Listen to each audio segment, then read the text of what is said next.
ரிஷபராசி ரோகிணி நட்சத்திரத்துக்கு சந்திரனுடைய நட்சத்திரம். மொத்த தசா காலங்கள் 10 வருடம். என்னுடைய கால்குலேஷனுக்கு 5 வருடங்களை எடுத்துக்கிறேன்.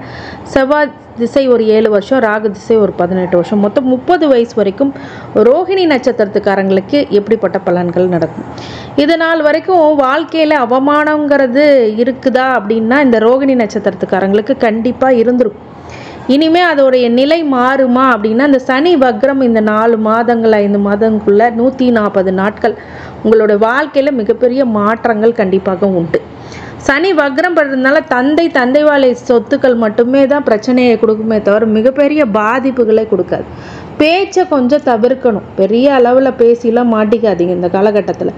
அதே மாதிரி நிறைய உண்மைகளை புலப்படக்கூடிய காலங்கள்.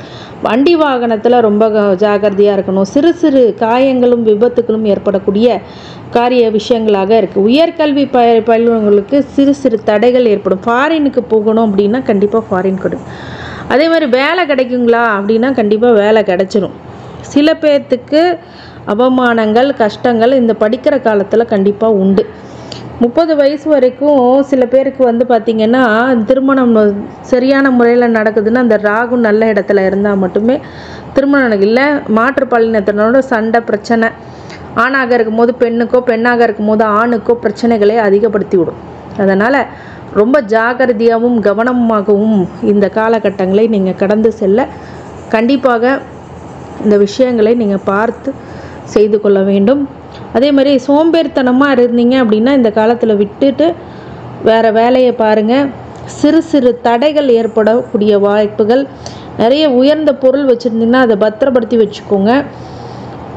உங்கள் இளைய சகோதரர் இல்லை மூத்த சகோதரர் சில பிரச்சனைகள் ஏற்படக்கூடும்.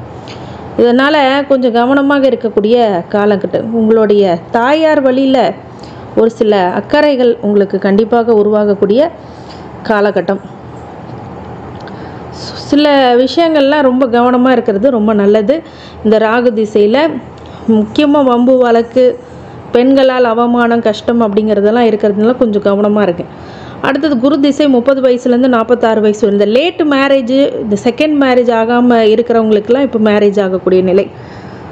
நிறைய நல்ல பிராப்தம்லாம் இப்போ அமைய போகுது.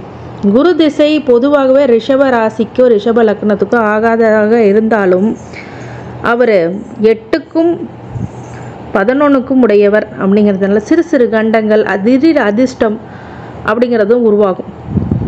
உங்களுடைய குழந்தைங்களால் சின்ன சின்ன பாதிப்புகள் ஏற்படும். ஒரு சில பேருக்கு இந்த காலகட்டத்தில் நோய் எதிரி கடன் அப்படிங்கிறதுல கொஞ்சம் நிவர்த்தி ஆகக்கூடிய காலகட்டம். லாபங்களே அதிகமாக கொடுக்கக்கூடிய காலகட்டம். எங்கே பிரச்சனை ஆகும்னா கொடுக்கல் வாங்கலில் பிரச்சனை வரும். நிறைய நம்பி கொடுப்பீங்க, அது ஏமாந்த போடக்கூடிய நிலை வரும். இல்லைங்க அப்படி ஏமாறல அப்படின்னா நோய் தீவிரத்தை காட்டும். இந்த மாதிரி விஷயங்கள்லாம் கொஞ்சம் கவனமாக பார்த்துக்குங்க. எதிரிகளை உருவாக்கக்கூடியதாகவும் அமையும் சில இடத்துல. ஏன்னா ரிஷபராசிக்கு பொதுவாகவே குரு வந்து ஒரு நல்ல திசை கிடையாது. ரிஷப லக்னத்துக்குன்னா சொல்லவே வேணாம், 100% நடக்கும். அதனால் லக்னத்துக்கு சொல்லனால இந்த ராசிக்கும் குரு பகைவர் தான், சரிங்களா?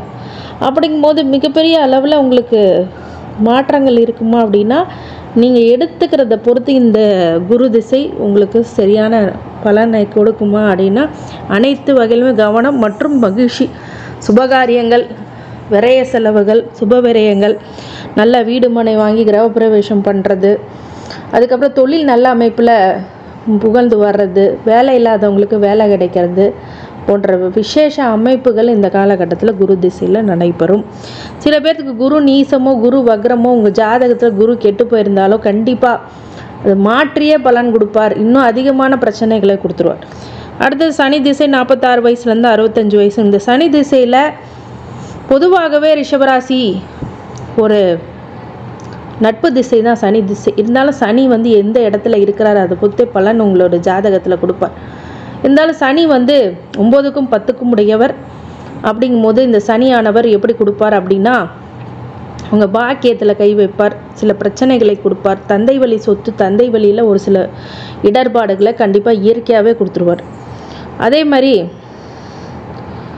உங்களுடைய தொழில் ஜீவனகாரகன் அப்படிங்கிறதுல இப்போ ஒரு சில பிரச்சனைகளும் தடைகளும், உத்தியோகம் கிடைக்கலைங்க, தொழில் அமையலைங்க அப்படிங்கிற புலம்பல்கள் சனி திசையில் கண்டிப்பாக இருக்கும். கடன் அதே மாதிரி எதிரிகளை உருவாக்கக்கூடியதாகவும் இந்த சனி திசை கண்டிப்பாக இருக்கும். புதன் திசை 65 வயசுலேருந்து 82 வயசு வரைக்கும். இந்த புதன் திசையில் பார்த்தீங்க அப்படின்னா நல்ல ஒரு திசை தான் புதன் திசை. ஏன்னா சனி திசை அளவுக்கு மோசமாக இருக்காது. புதன் திசையில் கொஞ்சம் வண்டி வாகனங்களில் கொஞ்சம் கவனமாக இருக்கணும். வம்பு தும்புக்கு போகாதீங்க. அதே மாதிரி ஞானத்தை அதிகமாக கொடுக்குறது கம்யூனிகேஷன் துறையில் நல்ல ஒரு மாற்றங்கள் இருக்கும். அந்த தொழிலில் நல்ல மாற்றங்கள் இருக்கும். அதே மாதிரி பூர்வீக சொத்துனால் ஒரு சில இடைஞ்சல்கள், அதே மாதிரி ஒரு கணவன் மனைவி கூட ஒரு சில இடர்பாடுகள், நோயினால் தீவிரம் பிரச்சனைகள் அதெல்லாம் கொஞ்சம் நிவர்த்தி ஆகும். கடன் நிவர்த்தி ஆகும். ஒரு சில பிரச்சனைகள்லேருந்து அப்படியே கொஞ்சம் கொஞ்சமாக மீண்டு வருவீங்க. புதன் திசை ஆரம்பத்திலே இது கொடுக்காது, கொஞ்சம் கொஞ்சமாக தான் கொடுக்கும். வம்பு வழக்கு அப்படிங்கிறது கண்டிப்பாக இந்த புதன் திசையில் இருந்தாலும் அதை புதன் இருக்கும் இடத்தை பொறுத்தே லாபத்துக்கு 11ஆம் இடத்துல இருந்தால் எந்த ஒரு இதுவும் பார்க்க தேவையில்லை, சூப்பராக இருக்கும். ஆனால் அசுப கிரகங்களோட சேரக்கூடாது அந்த இடத்துல. கேது திசை 82 வயசுலேருந்து 89 வயசு வரை. இந்த கேது திசை உங்களை ஞானத்தை அள்ளி கொடுக்கக்கூடிய திசையாகவும் மிகப்பெரிய அளவில் யோக பலன்களை கொடுப்பார். மிகப்பெரிய அளவில் தெளிவுகளை கொடுப்பார். கஷ்டத்திலிருந்து நீக்க பெறுவார். மிகப்பெரிய உயரத்தை அடையக்கூடியவர் கேது. கேது ஒரு ஞானத்தை கொடுப்பார். எப்படி இந்த உலகம், எப்படிப்பட்டவங்க நம்ம கூட இருக்கிறவங்க, உங்கள் சொந்தக்காரங்க எப்படி, உங்கள் நண்பர்கள் எப்படி அப்படிங்கிறத பற்றி முழுக்க இந்த கேது திசையில் நீங்கள் பார்க்கலாம். கேது திசையில் உங்களை தனிமைப்படுத்தி கடவுள் சித்தத்தை அறிய வைக்கக்கூடிய, ஞானத்தை கொடுக்கக்கூடிய, ஆன்மீக பலன்களை அதிக கொடுக்கக்கூடிய காலகட்டம். அப்படி ஆன்மீகம்லாம் எனக்கு கேது திசையில் வரலைங்க அப்படின்னா நீங்கள் பயங்கரமான சங்கடத்தில் இருக்க போகிறீங்கன்னு அர்த்தம். அதனால் கேது திசையில் எந்த கடவுளை வேணாலும் நீங்கள் கும்பிடுங்க, யாரை வேணாலும் பிடிச்சிக்கோங்க, அதுதான் உங்களுக்கு நல்லது. குலதெய்வ வழிபாடு முக்கியமானது. கேது திசையில் விநாயகரை திங்கக்கிழமை வழிபாட்டு வர்றது மிக விசேஷமான அமைப்பு. இந்த கேது திசையில் எதெல்லாம் கவனமாக இருக்கணும்னா, லக்ஸுரியஸை விட்டுருங்க, சிம்பிளாக இருங்க. எந்த ஒரு ஆடம்பர விஷயமும் உங்களுக்கு பண்ணிக்காதீங்க. இந்த இடத்துல வந்தாவோ இல்லை இது ஏதோ ஒரு விஷயங்களை நீங்கள் அதிகப்படுத்தி காமிச்சிங்கன்னா உங்களை அப்படியே வாழ்க்கையை கெடுக்கும். அதனால் இறை வழிபாடு சித்தம்போக்கு சிவப்போக்குங்கிற மாதிரி நீங்கள் அமைதியாகவும் ரொம்ப எளிமையாகவும் இருக்கிறது இந்த காலகட்டத்தில் ரொம்ப நல்லது. அடுத்தது சுக்கிர திசை 89 வயசுலேருந்து 99 வயசு வரைக்குமே சொல்கிறேன், இல்லை 100 வயசுக்கு மேலேனாலும் 109 வயசு வரைக்கும் சுக்கிர திசை இருக்குது, 20 வருஷம். ஆனால் 99 வயசு வரைக்கும் நான் சொல்கிறேன். சுக்கிர திசை லக்னாதிபதி ரிஷப லக்னமாக இருந்தால் லக்னாதிபதி இது ராசியாதிபதி திசை. இந்த திசையில் மிகப்பெரிய நன்மை, சொத்து சுகம், வீடு வண்டி வாகனம் எல்லாமே கிடைக்கும். ஆனால் நீங்கள் அனுபவிக்க முடியாது, ஏன்னா வயசு அதிகமாயிட்டு வருது. அப்படிங்கும்போது இந்த சுக்கிர திசை அப்படிங்கிறது மிகப்பெரிய யோகம் இருந்தாலும் அதை அனுபவிக்க முடியாத வயசில் வர்றதுனால புரோஜனம் இல்லாத திசைன்னு கூட சொல்லலாம். ஆனால் உங்களுடைய பையன், மகன், மகள், பேரம் பேத்தி அவங்களுக்கெல்லாம் மிகப்பெரிய சுபிட்சமான பலன்களை கொடுக்கக்கூடிய திசை. உங்கள் கௌரவம் அந்தஸ்து அப்படிங்க உயரக்கூடிய திசை அப்படிங்கிறதுனால இந்த திசையில் உங்களுக்கு மிகப்பெரிய மாற்றங்களும் நன்மைகளும் அதிர்ஷ்டங்களும் தொழில் அமைப்பும் கொடுக்கும். கொஞ்சம் நிறைய பேசி கான்ட்ரவர்சியில் மட்டும் மாட்டிடாதீங்க. இந்த நேரத்தில் நிறைய பேர் இந்த விஷயத்த உங்களுக்கு பண்ணுவாங்க. மிகப்பெரிய அளவில் வருவீங்க, ஆனாலும் ஒரு விமர்சனத்துக்கும் உள்ளாவீங்கன்றத மறந்துடாதீங்க. அதனால் ஜாகிரதையாக இருங்க. வண்டி வாகனத்தில் இரவு நேர பயணத்தை தவிர்த்துருங்க அப்படின்னு சொல்லலாம். இந்த ரிஷவராசி ரோகிணி நட்சத்திரத்துக்காரங்க பொதுவாகவே திங்கக்கிழமையில் சிவ வழிபாடு பண்ணுறது ரொம்ப நல்லது. குலதெய்வ வழிபாடு முக்கியமானது. சனி வக்ரம் பெற்றிருக்கிறதுனால இந்த திசை காலங்களில் நீங்கள் பொதுவாகவே அனுமன் வழிபாடு பண்ணுங்கள். இல்லை அப்படின்னா டெய்லி விநாயகருக்கு ஒரு விளக்கேற்றி வழிபடுங்க. மிகப்பெரிய மாற்றம் கண்டிப்பாக உண்டு இந்த சனி வகரத்தில்.